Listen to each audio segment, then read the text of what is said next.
everyone. This is Mrs. Woram. I am about to start our next chapter book. So we finished up Flat Stanley yesterday. And so I thought today we would change it up a bit and we would read Toby's story. So Mrs. Woram will read to you about Toby's story. And this is a Dog's Purpose Puppy Tale from W. Bruce Cameron. Chapter 1. The first smells were exactly what I expected, even if I didn't know why I expected them. Warm fur, sweet milk. That was my mother, who smelled like safety and food and love. I could also sense my brothers and sisters who smelled, well, a lot like me. We all huddled close together. There was comfort in the closeness and the heat in the furry bodies. Even if a brother was sleeping on my head or a sister was sucking on my ear, I didn't mind. We were together. That is what mattered most. But even then, there was another smell. Sometimes I would lift my head as far as I could with my weak little neck and twitch my nose, and there would be. It was a fresh smell of moving air. It was the smell of green things that were full of life. It was the smell that made me want to know more about it. But I had to get bigger and stronger before I was ready to find out what this other smell might be. In a few days, my eyes blinked open. For the first time, I saw a big head with soft brown fur and white blaze down the nose.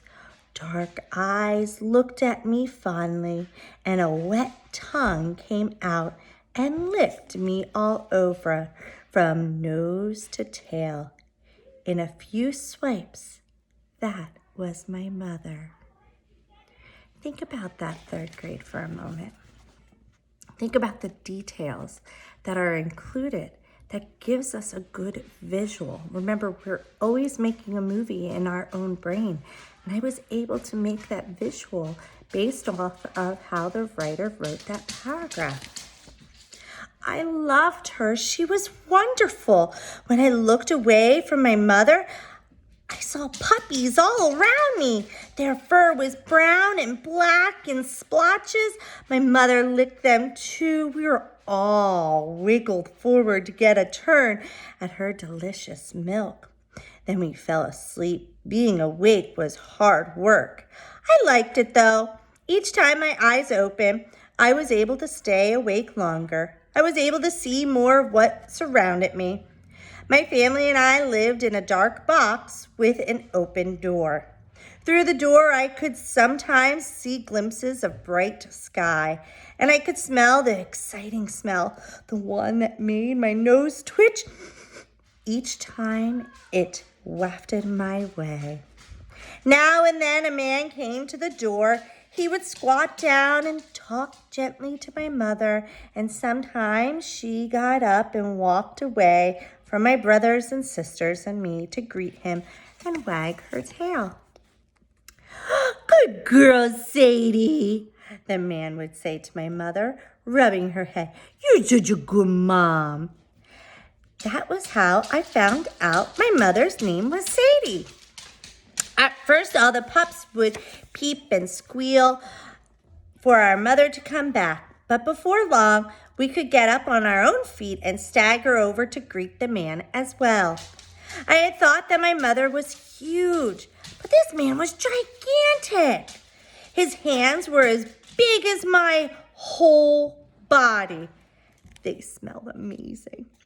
I could not stop sniffing and licking them. I picked up smells of other animals and something deep and rich and mysterious, and more of that fabulous fresh odor that I loved so much. Where did all these smells come from? From outside the door, I was sure. I was determined to find out. As soon as my legs were strong enough, I lurched out the door. Both my brothers and all three of my sisters piled out after me. Two sisters bumped into my tail and tripped me forward onto my nose. That's when I found out that mysterious smell in the man's hand had been dirt. The stuff that now is all over my face. It was superb. I loved it. I sniffed hard, licked my mouth, and realized that dirt does not taste as good as it smells. I didn't think dirt smelled good to begin with, but okay, maybe to a dog. Oh, well, I wobbled back up and looked around. Later, I learned that the place I was seeing for the first time was called the ranch. To me, at that moment, it was outside. Outside was big. It was very interesting.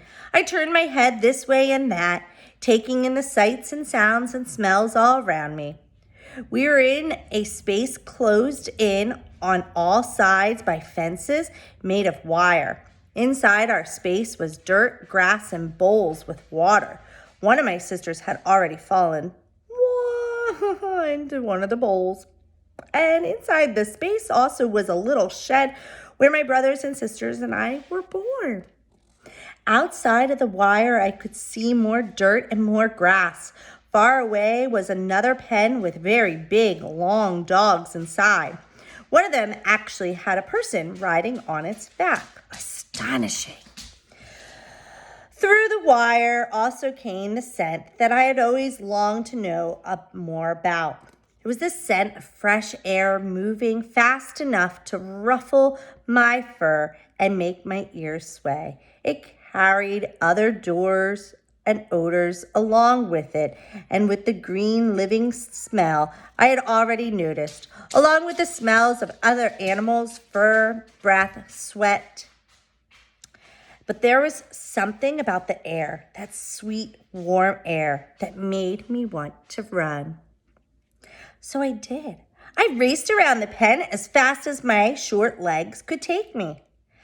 As soon as my brothers and sisters saw me running, they yipped with excitement and chased after me, dashing forward, stumbling, falling down, getting back up. Our tongues hung out and our tails wagged madly. Pretty soon, there was no way to tell if they were chasing me or if I was chasing them. But it was marvelous. I don't care. Running. I loved running. It was wonderful. In time, we were so exhausted that we all had to fall in a heap and take a nap. But after that, we all burst out of the house every chance we got and ran as much as we could. The man came to see us often in the pen.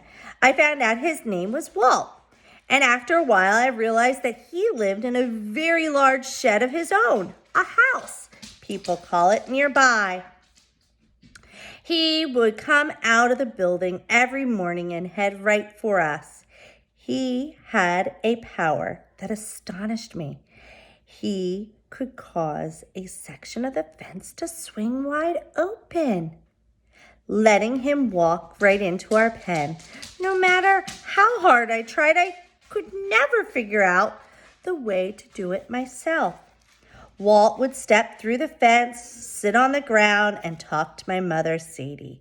She would lick his face and sniff his clothes before hurrying back to check on us. Walt would say, sitting on the ground, and my brothers and sisters and I always raced over to him. We piled on his lap and gnawed on his shirt and licked his fingers while he laughed. Once his hands caught me, he held my belly for a few moments.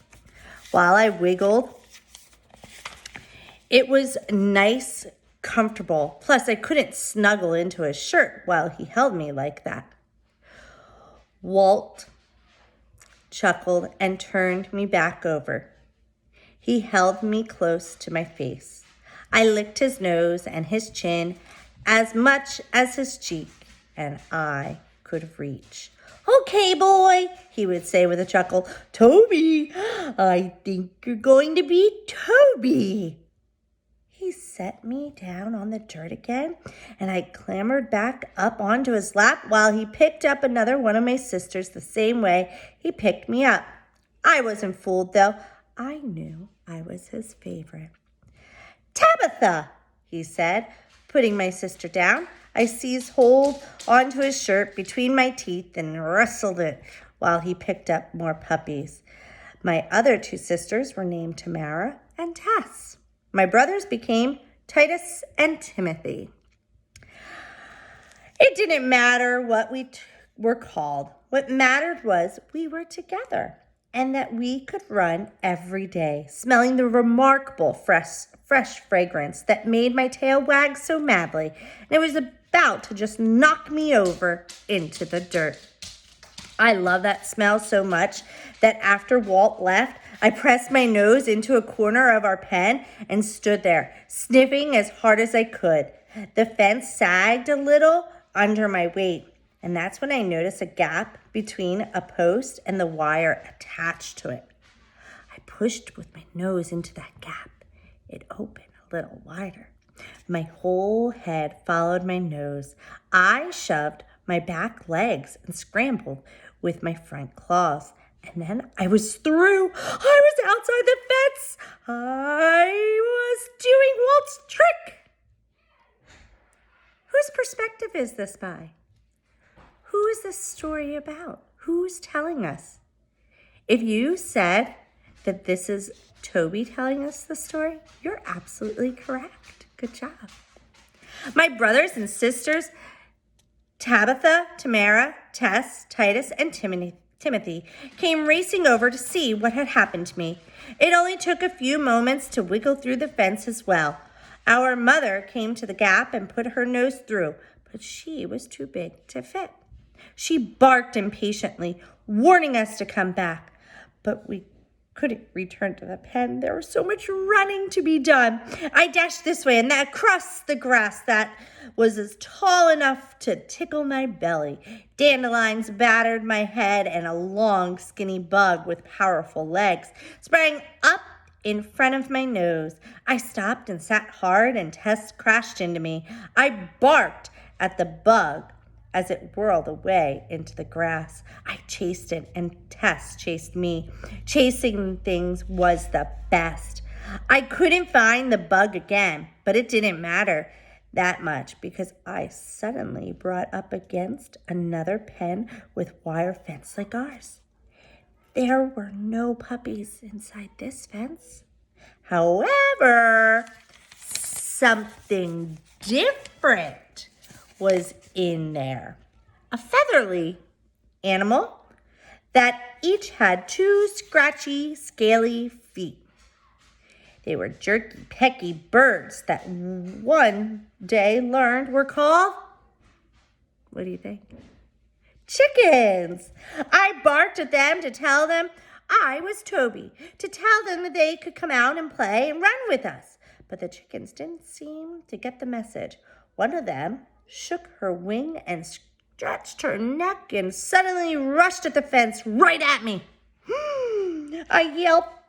She was bigger than me, and she had a very sharp beak that pecked at my toes through the wires. I ran away. That chicken did not know how to play. But she was in a pen and I was out, so it didn't matter. Nothing mattered but tearing across the soft grass with my brothers and sisters. That delicious smell poured into my nose as I ran. It was the smell of the whole world that I was running as fast as I could, the most wonderful place, full of wonders. I was busy with the smell that I didn't even notice another scent creeping up on me as I ran. So I thumped right into that strange animal crouched in the grass. It was a female. I could smell that. It had wide, yellow eyes, and it stared at me, and it narrowed them as it got closer. It looked interesting.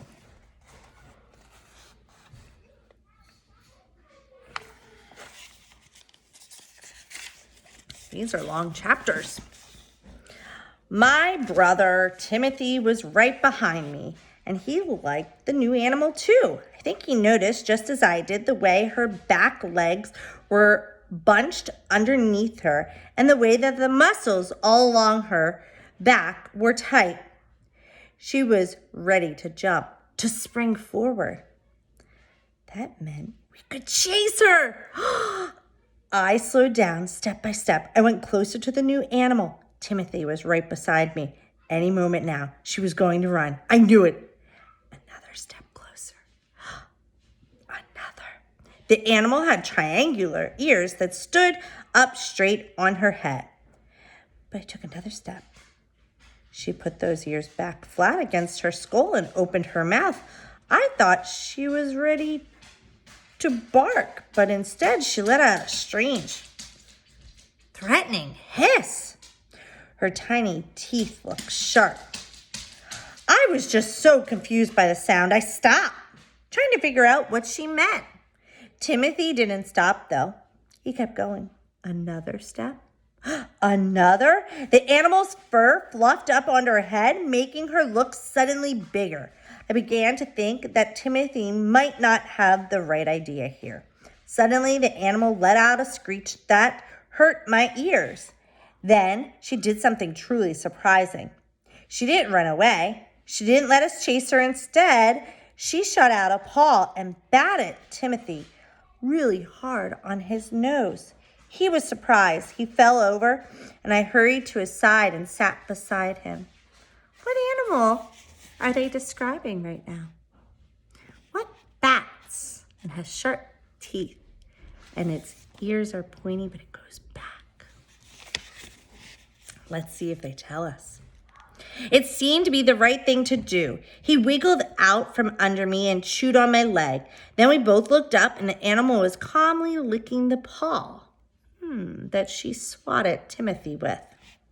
She clearly had no idea how to play. We decided to punish her by ignoring her. All right. I chased Timothy back towards the chickens, and he turned around and chased me toward the pen. Walt was waiting there, and he scooped me up with his big hands. Escape artist, huh? He asked me, and he plopped me back inside the pen. Timothy trotted in a few seconds later. My other litter mates were already there, curled up with our mother for some dinner. And I guess you learn to leave the cat alone. So it was a cat. I barreled over to join my family. I loved my mother's milk as much as I loved running through the grass with the wind smell in my nose. I loved discovering the chickens and the other animals. I loved falling asleep in a warm pile with my brother on either side of me and my sister's head in the middle of my back. I loved everything except the cat. All right, third grade.